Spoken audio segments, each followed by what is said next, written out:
खुलुमबाय। गोजोन फुंबिलिनि गासैबो बड'लेण्ड बुब्लिनि अनसायगिरिफोरखौ बरायग्रोबाय।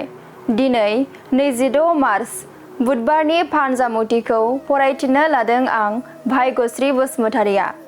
फानजामुथिनि गिबियाव दं मेष राशि। रावनिबो खोथा बाथ्रा खोनासंनो गोसो जानाय नङा। गावनि अहंकारजोंनो सोलिनो नाजागोन। बृष राशि।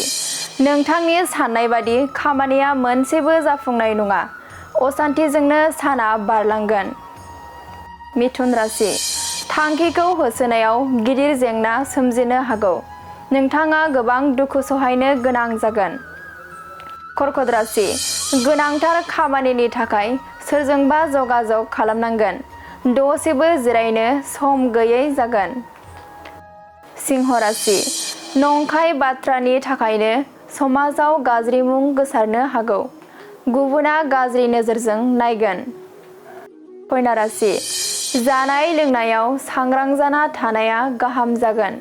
देहायाव बेराम आजार सोमजिनो हागौ। तुला राशि। नखरनि खामानियावनो नांथाबना थानांनो हागौ। नोंथाङा देहाखौ जोबोरैनो खस्थ' मोनगोन। वृश्चिक राशि। आंगोनि मदद होनायाव थुलुंगाखांनाय मोनगोन। गोजौ फारसे दावगालांनो हागोन।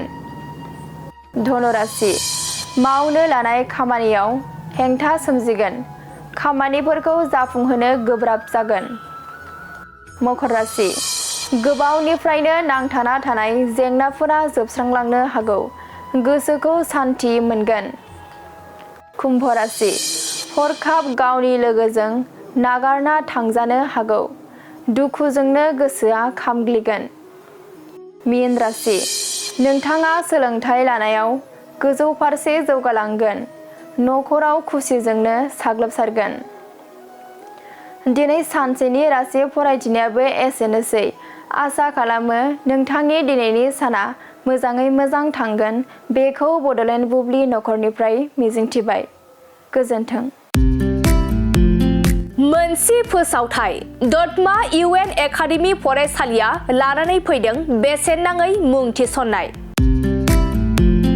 दतमा इउएन एकाडेमि फरायसालिया केजि 1 निफ्राय थाखो 8 सिमनि थाखाय बेसेन नाङै मुं थिसननाय लानानै फैदों। इउएन एकाडेमि दतमा फरायसालिया केजि 1 निफ्राय थाखो 8 सिमनि फरायसाफोरनि थाखाय बेसेन नाङै मुं थिसननाय होगासिनो दं। बिथराय आरो फाइलिनि थाखाय फर्म बिलाइनाय आरो मुं थिसननाया सोलिगासिनो दं।